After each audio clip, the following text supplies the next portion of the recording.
সংখ্যালঘু নির্যাতন তো হচ্ছে ভারতে, ভারতের এক একটা মসজিদ তারা ভাঙতেছে এখন। এটা এটা এটা একটা লক্ষণ। আস্তে আস্তে ওর মানচিত্র মসজিদের মতোই ভেঙে খান খান হয়ে যাবে ইনশাআল্লাহ। এরা যেমন অখণ্ড ভারত চায়, আমরাও অখণ্ড ভারতই চাই। আমরা চাই অখণ্ড ভারত হবে কালিমা লা ইলাহা ইল্লাল্লাহ মুহাম্মাদুর রাসূলুল্লাহ। আপনারা তো মনে করেন যে ভারত আমাদেরকে ঘিরে রাখছে, তাই না? আসলে ভারতকে আমরা ঘিরে রাখছি। এই দিক থেকে আমরা, এই দিক থেকে চায়না, এখান থেকে নেপাল, এখান থেকে ভুটান, এখান থেকে মায়ানমার, এখান থেকে পাকিস্তান, আর তার চেয়ে বাপ আছে আফগানিস্তান। আছে না আফগানিস্তান? ওদের সাথে কেউ পারছে এই পর্যন্ত? আফগানের ভাইরা নিজেদেরকে গড়ে নিচ্ছে, এখন গোছাচ্ছে। এই বাংলাদেশকে যদি আমরা একটা মদিনা রাষ্ট্র বানাতে পারি, ইনশাল্লাহ কালকে গাজওয়াতুল হিন্দ হবে ইনশাল্লাহ। ওটার জন্য রেডি আমরা ইনশাল্লাহ। পাকিস্তানের কাছে কিছুই নাই, আছে খালি 10টা 12টা পারমাণবিক অস্ত্র, তাতেই ভয়ে কাঁপতে থাকে। চায়না খালি একটু ভয় দেখায় যে আগাইলে কিন্তু সিকিম নিয়ে নিব, আগাইলে কিন্তু চিকেন নেক গিলে ফেলবো।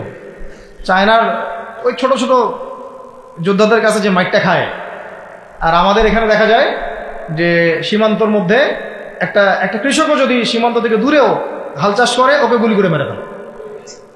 ফেলা নেই? ফেলানির কথা ভুলে গেছেন আপনারা? আমাদের বন্যা, এরকম কতগুলো মানুষকে সীমান্ত হত্যা করে মারা হয়েছে। আজকে গুগলে গিয়ে সার্চ করে দেখেন কতগুলো মানুষকে বিগত 15 বছরে সীমান্ত হত্যা করা হয়েছে। তো এখানে আমাদের স্বাধীনতার প্রশ্ন আসে না? এখানে গণতন্ত্রের কথা আসে না? সার্বভৌমত্বের কথা আসে না? না, বরং তারা ক্ষমতার জন্য ওদের কাছে ইমান বিক্রি করে দিয়েছে। ক্ষমতার জন্য এই উগ্রদের কাছে, মানে উগ্র হিন্দুত্ববাদীদের কাছে ওরা তাদের ইমান, ওদের আমল, ওদের তাকওয়া, ওদের দিন সব বিক্রি করে দিচ্ছে।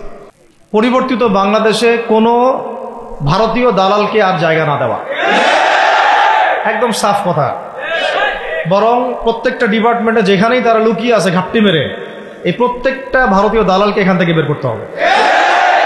আমি একা বললে আমি পারবো না, আপনি একা বললে আপনি পারবেন না। প্রত্যেকটা এই বয়ানের জায়গা, মিনবর, খুতবা, ওয়াজ মাহফিলের প্যান্ডেল, আমাদের রাজনৈতিক দলগুলো, আমাদের ইসলামপন্থী দলগুলো যেগুলো আছে, সবার ইমারত থেকে আওয়াজটা আসতে হবে। কারণ এরা যদি আর একটা বার সুযোগ করতে পারে, না থাকবে আপনার দেহ, আর না থাকবে আপনার মাথা। এখনই তো আপনাকে হুমকি দিচ্ছে, এখনই আপনাকে হুমকি দিচ্ছে যে কোনো সময় একটা একটা করে গুপ্ত হত্যা করবে এরা। চট্টগ্রামে সাইফুল ইসলাম ভাইকে, এক ভাইকে কুপায় মারা হয়েছে, এটার বিচার এখনো হয় নাই। যারা মারছে ওদের পক্ষ নিয়ে আমরা আবার সংখ্যালঘুর স্লোগান তুললাম। এ কেমন সংখ্যালঘু যে আমার ভাইকে জবাই করে হত্যা করে? হ্যাঁ, কথা হচ্ছে আমরা একটা কাপুরুষতার পরিচয় দিচ্ছি। নেপাল ওকে টাইম দেয় না, ভুটান টাইম দেয় না, মায়ানমার টাইম দেয় না, চায়না তো দেয়ই না, আর আমরা তাকে একেবারে প্রভুর আসলে বসা রাখছি। আমরা কি দিছি? আমরা ইলিশ দেই, আমরা ট্রানজিট দেই, আমরা রেল দেই, আমরা বন্দর দেই, আমরা আর কি দেই? গ্যাস তো দেই মাশাআল্লাহ। তারপরে পণ্যগুলো তো দিচ্ছি, গার্মেন্টস দিয়ে দিচ্ছি, আমাদের প্রশাসনের মধ্যে লোকজন দিয়ে দিচ্ছি, কর্মী শ্রমিক দিয়ে দিচ্ছি। এই জন্যই তো বলি, কেন সে স্ট্যাটাস দেয় যে এই স্বাধীনতা তার স্বাধীনতা। এটাই তো আমরা কারণ। তার মানে তারা আমাদের সার্বভৌমত্বটাকে স্বীকার করে না, তাই না? তারা যদি আমাদের স্বাধীনতা, সার্বভৌমত্বকে স্বীকার করতোই, তাহলে তো এরকম স্ট্যাটাস দিত না, দিত কি? তো এখন কথা হচ্ছে আমরা মাথা নত করার জাতি না। আমাদের নবী মুহাম্মদ সাল্লাল্লাহু আলাইহি ওয়াসাল্লাম মাথা উঁচু করে দাওয়াতি কাজ করছেন। মার খেলেও কখনো তিনি মাথা নিচু করেন না। সাহাবায়ে কেরাম রাদিয়াল্লাহু আনহুম আজমাইন মাথা উঁচু করে দাওয়াতের কাজ করছেন, কারোর সামনে মাথা নত করেন নাই, ইল্লাল্লাহ, আল্লাহ ছাড়া। মার খেয়েছেন, হিজরত করতে হলে হিজরত করেছেন, কখনো মানুষ গালি দিয়েছে, গালি সহ্য করেছেন, কখনো মদিনায় চলে যেতে হয়েছে, দেশ ছাড়তে হয়েছে, দেশ ছাড়ছেন, আবার কখনো ইসলামী রাষ্ট্র কায়েম করতে হয়েছে, রাষ্ট্রও কায়েম করছে। জিহাদ করার দরকার, জিহাদও করছে, কেতালের দরকার, কেতালও করছে। আস্তে আস্তে মক্কা বিজয় করছে, করেন নাই? সিরাত পড়তে হবে, সিরাতের ধারাগুলো আমাদেরকে বুঝতে হবে। এখন আমরা তো তার উত্তরসূরি, আমরা তাদের উত্তরসূরি। প্রথম কথা হচ্ছে আমরা আমাদের নত জানু মনোভাবটাকে আগে ত্যাগ করতে হবে, এক নাম্বার। আর অতীতের জীবনের যে ভুল ত্রুটিগুলো দ্রুত সংশোধন করতে হবে। মানে এখন আর আমাদের হাতে অনেক লম্বা সময় আছে এমন না বিষয়টা, কত কি যে দ্রুত হয়ে যাবে আপনি হয়তো ভাবতে পারবেন। বিশ্বটা খুব দ্রুত চেঞ্জ হচ্ছে। যদি কখনো বাংলাদেশে দেখা যায় যে দেশের শত্রুরা বা দিনের শত্রুরা বা উগ্রবাদীরা এই দেশের স্বাধীনতা সার্বভৌমত্বের উপর আক্রমণ করে, তখন কি আমাদের উপরে জিহাদ ফরজ হবে কিনা? এখন যদি তাই হয়, এখন আপনাদের কি মনে হয় এটার সম্ভাবনা আছে না নাই? এটুকু ইন্টেলেকচুয়াল অবস্থা তো আপনাদের আছে, এটার সম্ভাবনাও হতে পারে, আজ হোক কাল হোক, হতেই পারে। তখন আমার প্রিপারেশনটা কি হবে সেটা আমাকে এখন জানতে হবে। আমার প্রিপারেশনটা কি হওয়া উচিত? প্রথম প্রিপারেশন হওয়া উচিত আগের সমস্ত জিন্দগিতে যা করছি নিজেকে আল্লাহর দিকে ফিরাই নিয়ে আসা। এটা প্রথম কাজ। যে আল্লাহর দিকে ফিরে আসা নেই, তার সাথে না জিহাদের সম্পর্ক আছে না কিতালের কোনো সম্পর্ক আছে, সে তো আল্লাহর পথেই নাই। তো প্রিয় যুবক ভাইরা, আগে প্রথম কথা হচ্ছে আগে আপনি আল্লাহর দিকে ফিরে আসেন, এক নাম্বার। দ্বিতীয় কথা হচ্ছে এরপরে আমাদের প্রয়োজন শারীরিক প্রস্তুতি। শারীরিক প্রস্তুতি যেমনটা বললাম যে কোনো অবস্থাতেই আলেম ওলামাদেরকে, দায়ীদেরকে, মুফতিদেরকে, মুহাদ্দিসদেরকে, মাদ্রাসার শিক্ষকদেরকে, খতিবদেরকে ভিতরে ঢুকতে দেওয়া যাবে না। কারণ আপনাদেরকে যদি ভিতরে নিয়ে যাওয়ার স্কোপ পায় তারা নতুন করে আবারও কেউ, তাহলে আর সুস্থ রাখবে না, ফিজিক্যালি আপনি ঠিক থাকতে পারবেন না। অতএব একটা সামাজিক প্রতিরোধ গড়ে তুলতে হবে সবসময়। মানে একটা এলাকার মধ্যে একজন আলেম আছেন, সেই আলেমকে এলাকা থেকে নিতে পারবে না, তাকে নেওয়ার আগে 100 জনের উপর গুলি চালাইতে হবে, এমন একটা মুভমেন্ট থাকতে হবে। প্রতিবাদ না করলে আপনি বান্দরবনে যান, বান্দরবনের পাহাড়ি এলাকায় গিয়ে কোন একটা পাহাড়ি লোককে উঠাই নিয়ে আসেন, দেখি কত বড় সাহস আছে। আর্মি পর্যন্ত পারে না। কে পারে না? সেনাবাহিনী পারে না। পারে? পাহাড়িরা ওইখানে ঐক্যবদ্ধ হয়ে যায়, ওদের মহিলারা ঝাড়ু নিয়ে সামনে চলে আসে। এই আমাদের বান্দরবনের কথা বলতেছে। ওখানে যে কুকি চিং একটা ফ্রন্ট গঠন করছে সশস্ত্র বিদ্রোহীরা, ওই অংশটুকুকে নিয়ে একটা মাস্টার প্ল্যান আছে ওদের। ওই অংশটুকুতে তারা একটা খ্রিস্টান রাজ্য বা আলাদা একটা পাহাড়িদেরকে নিয়ে একটা রাষ্ট্র প্রতিষ্ঠা করতে চায়। এটা ওদের স্বপ্ন আর কি। এই উদ্দেশ্যে তারা হাঁটতেছে এবং তারা অস্ট্রেল ভাষায় কথা বলে। ওখানে তারা পতাকা বানাইছে, মানচিত্র বানাইছে, এমনকি লাস্ট টাইম আমরা ওখানে গিয়ে শুনলাম যে মুদ্রাও নাকি বানাচ্ছে। মুদ্রা হাসতেছেন? বিষয়টা কত ডিপ। আমাদের রাষ্ট্রে যে কত সমস্যা, আর জানি না যারা দায়িত্বে আছে তারা কি করতেছে, আসলে কোন দিকটা সামাল দিচ্ছে। অর্থনৈতিক দিকটা দেখবে না এই পাহাড়ি এলাকার সমস্যাগুলো মেটাবে, নাকি আমাদের মুসলিম উম্মার অভ্যন্তরীণ সমস্যাটা মেটাবে, না শহীদ ভাইদের খবর নিবে, না পঙ্গু ভাইরা যারা পড়ে আছে হাসপাতালে তাদের খবর নিবে? সিনেমা দেখতে বসে গেছে। কোন আক্কেলে সিনেমা দেখেন আপনি? আপনার সিনেমা দেখার সময় কোথায়? আপনার সিনেমা দেখার সময় কোথায়? এই যে যতগুলো ভাই শহীদ হয়েছে তাদের পরিবারের খোঁজখবর নেওয়া লাগবে না? এবং যতগুলো ভাই এখন হাসপাতালে কাতরাচ্ছে তাদের সঙ্গে হাজার হাজার ছাত্র ভাই, তাদের চিকিৎসা করানো লাগবে না? যত মানুষকে গুম করা হয়েছে ওদেরকে মুক্ত করা লাগবে না? তারাও তো জানে এটা অন্যায়, এবং যারা করে তারাও বলে এটা অন্যায়। জানেন, যারা করে তারাও বলে এটা অন্যায়। এবং আমাকেও বলেছিল যে, আমি জিজ্ঞাসা করেছিলাম যে আমাকে যদি মানে প্রকাশ্য কোর্টে চালান করে দেওয়া হয় এবং জাতির সামনে বলা হয় যে আমাকে গুম করা হয়েছে, এবং এরপর যদি বলা হয় যে আমাকে গুম করার পরে কোনো রকমের নেগেটিভ কিছু পাওয়া যায় নাই তাই আমরা ছেড়ে দিয়েছি, এই কথাটা কি বলা যাবে কি যাবে না? তারা বলছে যে না, এটা বলা যাবে না, কারণ এই কাজটা তো মানবতা বিরোধী অপরাধ, এটা করলে তো বললে তো সবাই আবার বুঝে ফেলবে। তো এই হলো অবস্থা। ওখানে আমরা বুঝেছি যে বাংলাদেশের প্রশাসনে দুইটা ভাগ আছে। একটা ভাগ হচ্ছে মারাত্মক রকমের ইসলাম প্রিয় এবং দেশপ্রেমিক, মাশাআল্লাহ, আমরা তাদেরকে স্যালুট জানাই, মাশাআল্লাহ। কিন্তু আপনারা ভুল জায়গায় শ্রম দিচ্ছেন, আপনারা ভুল জায়গায় মেধা, শ্রম এবং আপনাদের জীবন নষ্ট করতেছেন। আপনাদের থাকা দরকার ছিল ওলামায়ে কেরামদের সাথে, তাহলে আপনাদেরকে টক্কর দিয়ে কেউ সামনে যেতে পারতো না। আপনারা খালিদ বিন ওয়ালিদ হতে পারতেন আমাদের, আপনারা কিন্তু ওমর ইবনুল খাত্তাব হতে পারতেন। ওইখানে ঢুকে আপনারা শুধুমাত্র দুনিয়ার স্বার্থে সব নষ্ট করতেছেন। আমাদেরকে বলা হচ্ছে হুজুর বদদোয়া করিয়েন না, হুজুর ছেড়ে দিচ্ছেন, আমাদেরকে বদদোয়া দিয়েন না আবার বের হয়ে। আমাদের চাকরি এটা, ডিউটি এটা। এক ভাই আমাকে কোরআন এনে দিয়েছিল, নির্জনতা তো, ওখানে নির্জনতার সঙ্গী হচ্ছে কোরআন এবং নামাজ। তো এক ভাই দেখেছে আমি একটু নির্জন, মন খারাপ বসে আছে, একটা কোরআন নিয়ে এসে দিয়েছে, হুজুর কোরআন পড়েন আপনি, মন ভালো হবে। আর একজন এসে কোরআন নিয়ে চলে গেছে। কোরআন পড়ে ওখানে যদি আপনি আবার উল্টাপাল্টা কিছু করেন, ওদের নিয়ম নাই কোরআন দেওয়ার। কোরআন দেওয়ার কি নাই? নিয়ম নাই। তো এই হলো অবস্থা। কথা হচ্ছে যে এই ভাইদেরকে মুক্ত করাও তো তাদের কাজ ছিল। যে ওলামায়ে কেরামদের একজনের উপরে 3টা 4টা 5টা 10টা করে মামলা এখনো ঝুলতেছে, তাদেরকে মুক্ত করা উচিত ছিল না? আর এই পুরো জুলুমের পিছনে যত জালেম ইনভলভ ছিল তাদেরকে আইডেন্টিফাই করে ভিতরে ঢুকানো উচিত ছিল না? হয়েছে সবকিছু? এই জিনিসগুলোর মধ্যে অনেক গ্যাপস আছে। এগুলো যদি এভাবে চলতে থাকে তাহলে আগামীতে আমরা যারা ইসলামিক রাজনীতি করবো বলে চিন্তা করতেছি বা ইসলামকে রাষ্ট্র ক্ষমতায় নিতে চাই, আমরাও কিন্তু বেগ পাবো, আর ভালো রকমের বেগ পাইতে হবে। আর বিগত সময় আমরা অনেক ভুল করছি। যেমন মন খারাপ করেন না, এগুলো আমরা ভুল করছি। এই যে আমরা সেকুলারদেরকে অনেক বিশ্বাস করে ফেলছি, ওদের সাথে জোট করতে গেছি, ঠিক আছে, ওদেরকে আমরা ভাই বোন করার চেষ্টা করছি। আসলে এদের সাথে আর কাফেরদের সাথে কোনো পার্থক্য নেই। সেকুলারিজমে যারা আছে আর কুফার যারা, এদের মধ্যে কোনো পার্থক্য নেই। ওই কালিমা পড়া না পড়ার পার্থক্য তো, বাকি আপনার পিঠে ছুরি এরাও মারবে ওরাও মারবে। আর আমি ছোট মানুষ, ছোট জায়গা থেকে বলতে চাই যে আমাদের যে ওলামায়ে কেরামগণ মাঠে আছেন, যে রাজনৈতিক দলগুলো আপনারা মাঠে আছেন, এবার আপনারা কোনো রুটির টুকরার জন্য লড়বেন না। এবার পুরা রুটি নিয়ে লড়বেন। প্রত্যেক আসনে প্রার্থী দিবেন আপনারা। যেহেতু এর বাইরে সিস্টেম, এখন অন্য সিস্টেমে যাওয়ার সুযোগ হচ্ছে না, তাহলে পুরা রুটিটার জন্য লড়তে হবে আপনাদের। আমাদের টার্গেট হচ্ছে এখন একটা ইসলামপন্থী সরকারকে রাষ্ট্র ক্ষমতায় নিয়ে যাওয়া। এটা আমাদের এখন প্রধান টার্গেট। এখন আমাদের এজেন্ডা স্পষ্ট, কোনো গোপন এজেন্ডা নাই। আমাদের কি নাই? কোনো গোপন এজেন্ডা নাই। আমরা চাই বাংলাদেশে এখন একটা ইসলামপন্থী রাষ্ট্র ব্যবস্থা গড়ে উঠুক, ইসলামপন্থী সরকার শাসন ক্ষমতায় আসুক। এটার জন্য আপনাদের সবার ভূমিকা আছে। কেউ কথা দিয়ে ভূমিকা রাখবেন, কেউ লিখবেন, কেউ বলবেন, কেউ যেভাবে হোক আপনাকে ভূমিকা তো রাখতেই হবে।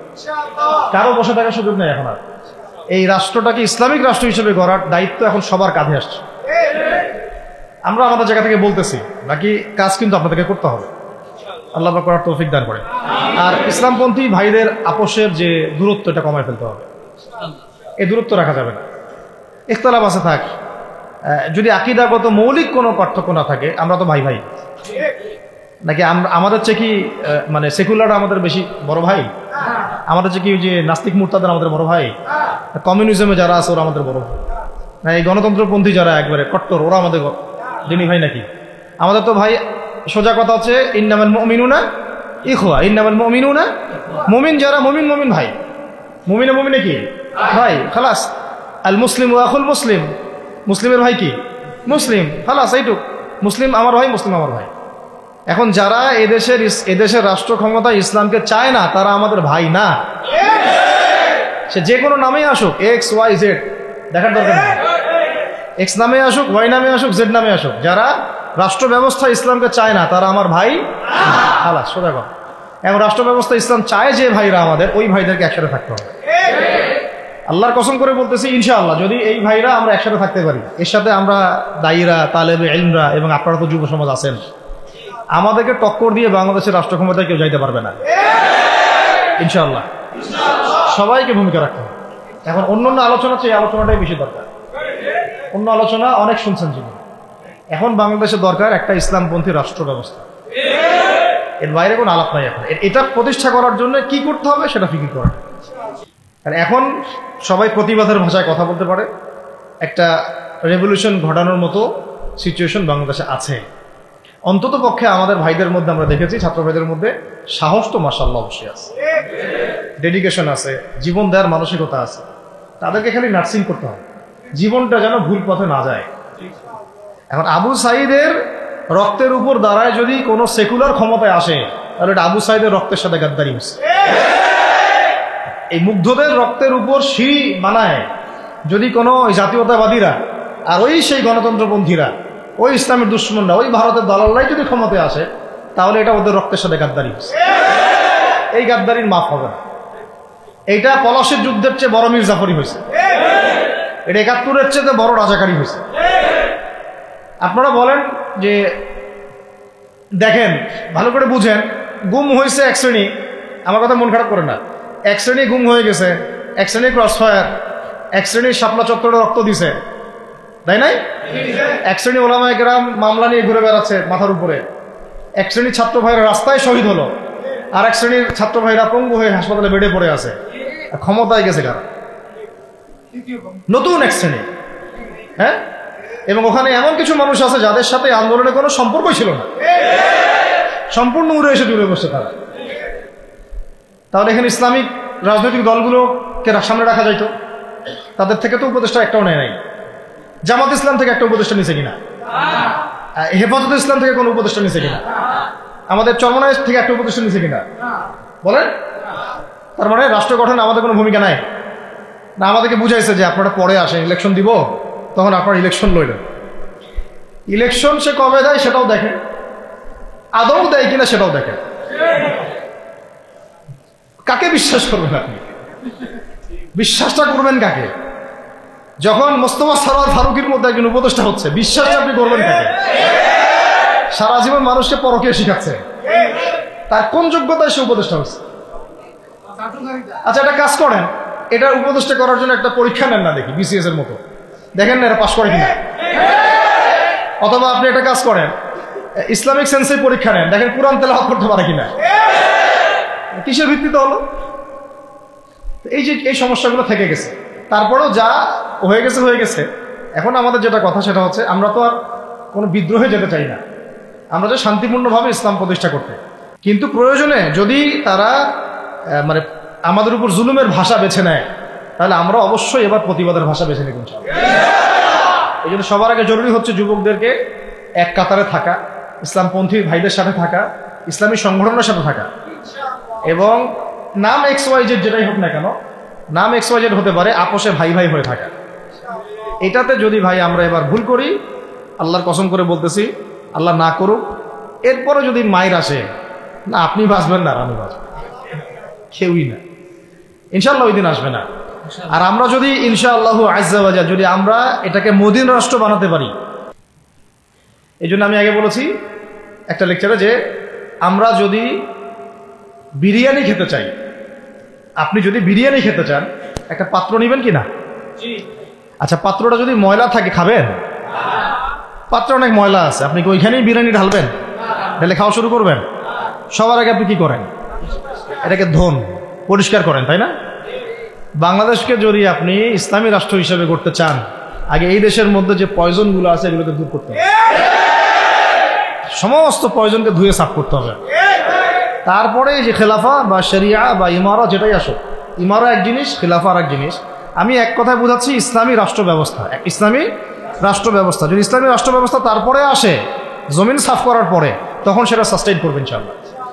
আর যদি ময়লার মধ্যেই ইসলামী রাষ্ট্র কায়েম করতে চান, তখন হবে উদাহরণটা এরকম যে আপনি এই নোংরা ড্রেনের মধ্যে নেমে গায়ে সাবান মাখা শুরু করছেন, হাততে কোনো লাভ হবে, বরং ওই নোংরাই আপনাকে খেয়ে ফেলবে।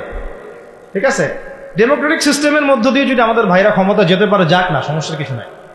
এটা কতটুকু জায়েজ না জায়েজ, হালাল হারাম সুন্নত, এদিকে আমি যাচ্ছি না। এবং এটা নিশ্চিত তারাও জানে এটা সুন্নত না, তারাও জানে এটা কি না, সুন্নত পদ্ধতি না। কারণ রাসূলুল্লাহ সাল্লাল্লাহু আলাইহি ওয়াসাল্লাম দাওয়াতের মধ্য দিয়ে এবং সশস্ত্র যুদ্ধের মধ্য দিয়ে মানে মক্কা বিজয় করেছেন। দাওয়াতের মধ্য দিয়ে তিনি মদিনা রাষ্ট্র কায়েম করেছেন। তারপরে মদিনা রাষ্ট্রকে বেস করে আস্তে আস্তে আরও রাষ্ট্রকে এক্সপেন্ড করেছেন। বদর, উহুদ, খন্দক, খায়বার এগুলো হয়েছে, আস্তে আস্তে মক্কা বিজয় হয়েছে। মূল ছিল আগে মদিনা রাষ্ট্রটা কায়েম করা। তো আমরা যে কোনোভাবেই হোক মদিনা রাষ্ট্রটা আমাদের কায়েম করতে হবে আগে, তারপরে ইনশাআল্লাহ তাআলা দেখবেন, হ্যাঁ, ওই অখণ্ড ভারত আমরাও কায়েম করবো ইনশাআল্লাহ। সংখ্যা দিয়ে কিচ্ছু না, ওদের সংখ্যাকে আমরা ভয় পাই, ওদের সংখ্যাকে ভয় পাওয়ার কিচ্ছু নেই, সংখ্যাকে ভয় পাওয়ার কিচ্ছু নাই। কারণ এই যে কোরআন, আমার সামনে যে কোরআনটা আছে, এটা দেখে একটু খারাপ লাগলো। কোরআনের যে অবস্থা, এটা খুব মনের কষ্ট দিল আর কি। কোরআনটা হবে চকচকা, এটা দেখে বোঝা যাচ্ছে এটা অনেকদিন কেউ পড়েই নাই। আপনাদের বাসার যদি কোরআনের এই হালত হয়, তাহলে আমাদের দ্বারা দিন কায়েম হবে না। আপনার কোরআনের হালত হবে এমন যে কোরআনে এক বিন্দু পরিমাণ কোনো ময়লা নাই, প্রত্যেকদিন আপনার হাতের স্পর্শেই ময়লা দূর হয়, তখন এই কোরআন আপনার পক্ষে কথা বলবেন ইনশাআল্লাহ।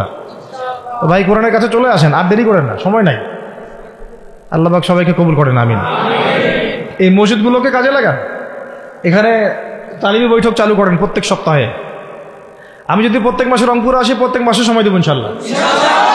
আপনারা এখানে ইমাম ঠিক করেন, খতিব ঠিক করেন, এবং ওই যে টিচার ঠিক করেন, করে আপনারা কোরআন শিক্ষার ব্যাচ চালু করেন, কোরআনের তাফসীরের ক্লাস চালু করেন। তারপরে তুলনামূলক আরবি ভাষা শিখেন, মানে এগুলো শিখে নেন তাড়াতাড়ি। সময় নাই এগুলো, আমাদের হাতে সময় কম। এগুলো আজকে থেকে 10 বছর আগেই শেখা উচিত ছিল, তাই না? কিন্তু আমাদের এই সেকুলার শিক্ষা ব্যবস্থা আপনার জীবন থেকে 20 বছর কেড়ে নিয়েছে। 20 বছর পড়াশোনা করার পরে আমি চ্যালেঞ্জ করতেছি, এই যে লাখ লাখ টিচারকেও যদি আপনি কোরআন তেলাওয়াত ধরেন সহি বলতে পারেন, অথচ তারা জাতির শিক্ষক হয়ে বসে আছে। তো সেকুলার শিক্ষা ব্যবস্থাটা আমাদের জীবন থেকে পুরা ইসলামের হকটাকে নষ্ট করে ফেলছে।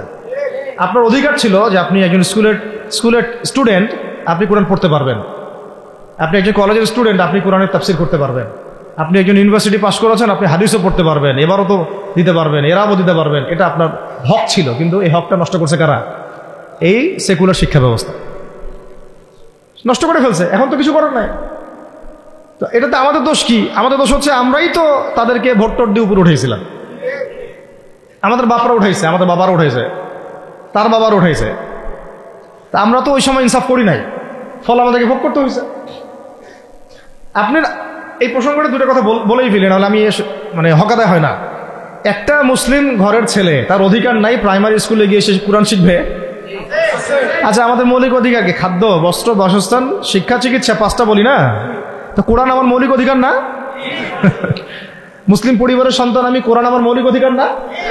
তারপর প্রাইমারি স্কুল আপনাকে শিখায় নাই, হাই স্কুল আপনাকে শিখায় নাই, এমনকি কারমাইকেল শিখাইছে আপনাকে, বেগম রোকেয়া বিশ্ববিদ্যালয় শিখাইছে, এরাও শিখায় নাই। এমনকি বিসিএস ক্যাডার হচ্ছেন কোরআন ছাড়াই, ডক্টর হচ্ছেন কোরআন ছাড়াই, ইঞ্জিনিয়ার হচ্ছেন কোরআন ছাড়াই। এমনকি শিক্ষা কমিশন গঠন হচ্ছে, ওই কমিশনের লোকদেরও কোরআনের জ্ঞান নাই।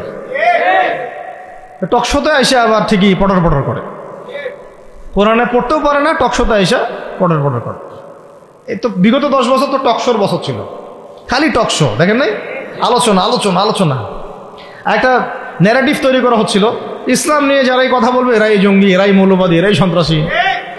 হ্যাঁ, তো কিভাবে মানুষের ব্রেইন ওয়াশ করা হয়েছে। আমি আসলে অবাক হয়ে গেছি এই ঘটনাতে, জুলাইয়ের ঘটনায়, যে যুব সমাজকে ধ্বংস করার জন্য তারা 20 বছর ঢেলে দিছে, ওই যুব সমাজই তাদেরকে পিটাই বের করছে।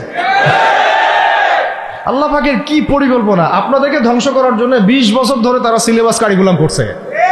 আপনাদেরকে শরৎচন্দ্র পড়াইছে, বঙ্কিমচন্দ্র পড়াইছে, হুমায়ুন আহমেদ পড়াইছে, হুমায়ুন আজাদ পড়াইছে, হ্যাঁ শেক্সপিয়ার পড়াইছে, আর কত কি পড়াইছে। কোরআন পড়তে দেয় নাই, নামাজের স্বাধীনতা দেয় নাই, পর্দার স্বাধীনতা দেয় নাই। আমাদের বোন পর্দা করে পরীক্ষা দিতে গেছে, নেকাব খুলে ফেলা হয়েছে, কি করে নাই। কিন্তু ওই ছাত্র জনতার হাতেই পিটানি খাইতে হয়েছে। আল্লাহ পাকের দেখছেন কি একটা মিরাকেল, আল্লাহ পাকের কি মানে কুদরত, ক্যারিশমা। ঠিক কিরকম হয়েছে জানেন? ঘটনাটা হয়েছে এরকম যে ফেরাউনের ঘরে মূসা আলাইহিস সালামকে আল্লাহ পাক বড় করছে। মাশাআল্লাহ। তো আপনাদেরকে ধ্বংস করার জন্যই কিন্তু এই পলিসিগুলো অ্যাপ্লাই করা হয়েছে। এখন যে আল্লাহ পাকের রহমতে আপনারা বিপদে যান নাই, আলহামদুলিল্লাহ। এখন যেটা আল্লাহ পাক বোঝার তৌফিক দিচ্ছেন, দেখেন আপনারা কোরআন শিখতে পারতেন, এখানে পারেন নাই। শিক্ষা কমিশনের মধ্যে কোরআন নাই। শুধু তাই না, দেখেন 360 জন এমপি মন্ত্রীকে আপনি বসায় দেন, 360 জন এমপি মন্ত্রীকে বসায় তাদের সবাইকে শুধু কিচ্ছু না, আমি বলবো খালি সূরা ফাতিহা তিলাওয়াত করতে পারে।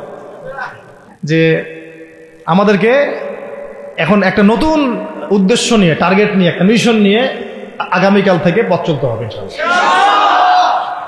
প্রথম গন্তব্যটা কি? আমরা বাংলাদেশকে একটা মদিনা রাষ্ট্র কায়েম করতে চাই। সেটা যদি করতেই হয় তাহলে আমাকে কার আদলে করতে হবে, কার সুন্নতে করতে হবে? নবী মুহাম্মদ সাল্লাল্লাহু আলাইহি ওয়াসাল্লামের তরিকায়। এবং তার তরিকার প্রথম কাজটাই হচ্ছে আগে ইলম শিখতে হবে। কি শিখতে হবে? এই মসজিদগুলোকে কাজে লাগান, মাদ্রাসাগুলোকে কাজে লাগান। এবং 2 নম্বর হচ্ছে ইলম একা একা শেখা যাবে না। ইলম একা একা শেখা যাবে না। 20 বছর তো আপনি একা পড়াশোনা করেন নাই, প্রতিষ্ঠান ছিল, ওস্তাদ ছিল, তাই না? টিচার ছিল, আপনার একাডেমিক কারিকুলাম ছিল। ঠিক ওইরকমই দিনের ইলমও একা একা শেখা যাবে না, ওস্তাদ লাগবে। এবং আলহামদুলিল্লাহ আমাদের বাংলাদেশে ওস্তাদদের অভাব নাই, আলহামদুলিল্লাহ। প্রত্যেক জেলায় জেলায় উপজেলায় সব জায়গাতেই মুহাক্কিক বরেণ্য আলেমগণ আছেন, আলহামদুলিল্লাহ। আর আপনি খুঁজে বের করবেন কে মুহাক্কিক আলেম। আমি কিছু মানে তাদের বৈশিষ্ট্য বলতে পারি যে তারা নিজেকে জাহির করেন না, বিনয়ী হন, অহংকারী হন না। তারা এত বেশি আইওয়াজ শোডাউন এত পছন্দ করেন না, নিজেকে আড়াল করার চেষ্টা করেন, হক কথা বলতে তারা ভয় করেন না। এবং তারা অনেক গভীর জ্ঞানের অধিকারী হওয়া সত্ত্বেও অনেক বেশি বিনয়ী হন না। এগুলো দেখে আপনি চিনবেন, ঠিক আছে? আমাদের সালাফরা তো বলতেন যে মুহাক্কিক মানুষকে পাবেন 2 জায়গায়, এক হচ্ছে মাটির তলে, আরেকটা হচ্ছে জেলখানায়। ঠিক আছে? তো যাই হোক, এখন অনেক বরেণ্য উলামায়ে কেরাম আমাদের সমাজে আছেন, তাদের যে কারোর সাথে অন্তত একজনের সাথে নিসবত রাখেন, অন্তত একজনের সাথে নিসবত রাখেন, ঠিক আছে? তো এটা আমাদের সৌভাগ্য আলহামদুলিল্লাহ যে বাংলাদেশে বহু মাদ্রাসা, বহু কওমি মাদ্রাসা, আলিয়া মাদ্রাসা, অনেক ধরনের মাদ্রাসা আছে। কিছু সংকীর্ণতা বা কিছু সমস্যা আমাদের মধ্যে থাকতে পারে, এটা যে কোনো জায়গায় থাকতে পারে, কিন্তু আলহামদুলিল্লাহ এই খেদমতটুকু আছে বলেই এখন পর্যন্ত দ্বীন ইসলামকে তারা মিটাইতে পারে না। তো এলেম শিখবো 1 নাম্বার, 2 নাম্বার হচ্ছে এলেম মুহাক্কিক কোন আলেমের সোহবতে শিখবো, একা একা শিখবো না। 3 নাম্বার হচ্ছে যা শিখবো আমলে নিয়ে আসতে হবে। কি বললাম? যা শিখবো আমলে নিয়ে চলে আসতে হবে, ফেলে রাখা যাবে না। আল্লাহ আমাকে তৌফিক দেন, আপনাদের সবাইকে তৌফিক দান করেন। 4 নাম্বার সময় কাজে লাগাইতে হবে, সময় কাজে লাগাইতে হবে। কোনো অবস্থাতেই আর হেলায় ফেলায় সময় নষ্ট করবো না, আমিও করবো না ইনশাল্লাহ, আপনারাও করবেন না ইনশাল্লাহ। 5 নাম্বার হচ্ছে নিজের প্রতিভাকে খুঁজে বের করবেন। সবাইকে আল্লাহ কিছু না কিছু প্রতিভা দিয়েছেন, প্রতিভা খুঁজে বের করে ইসলামের জন্য কাজে লাগাবেন।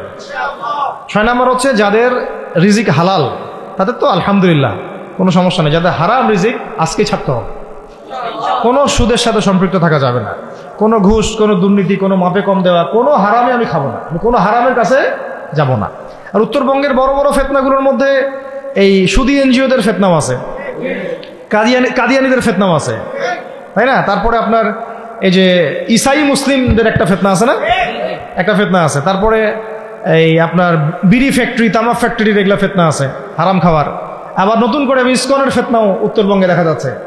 তো এই ফেতনাগুলোকে চিহ্নিত করে আপনাকে বেঁচে থাকতে হবে এবং রিজিকটাকে হালাল করে ফেলতে হবে, ঠিক আছে? এর পাশাপাশি হচ্ছে 6 নম্বর বলবো যে পরিবারগুলো গড়ে তুলতে হবে।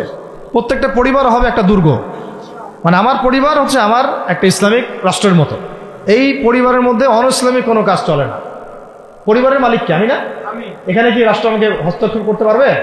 তা আমার পরিবার আমার কন্ট্রোলে চলবে, একদম ইসলামিক অনুশাসন অনুযায়ী চলবে, ডানে বামে নড়তে পারবে না। এভাবে আপনাকে শক্ত থাকতে হবে। 7 নম্বর হচ্ছে এখন থেকে তাবলীগের কাজ সবাইকে করতে হবে। কতটুকু করবেন? যতটুকু আপনি জানেন, যতটুকু আপনি জানেন। যেটা জানেন না ওটা নিয়ে কথা বলার দরকার নেই। আর সমাজে কিছু ইখতিলাফি মাসালাগুলো আছে যেগুলোকে নিয়ে কিছু মানে মোটা বুদ্ধির মানুষেরা আর কি মসজিদগুলো ভাগ করে ফেলে, ঠিক আছে? এই পাল্লায় পড়া যাবে না। ইখতিলাফি মাসালাগুলো সাহাবীদের যুগ থেকেই ছিল, এগুলো নিয়ে মতবিরোধের সুযোগ নাই। এটা তার কাছে এই মাসালাটা অথেন্টিক মনে হয়, সে আমল করতেছে করুক। আমার কাছে এই ফিকহের আলোকে এটা বেশি অথেন্টিক মনে হয়, আমি এটা আমল করতেছি। এগুলো নিয়ে কোনো রকমের আর দ্বন্দ্বে যাবেন না। বরং আমরা এখন ঐক্যবদ্ধ হব কিসের ভিত্তিতে?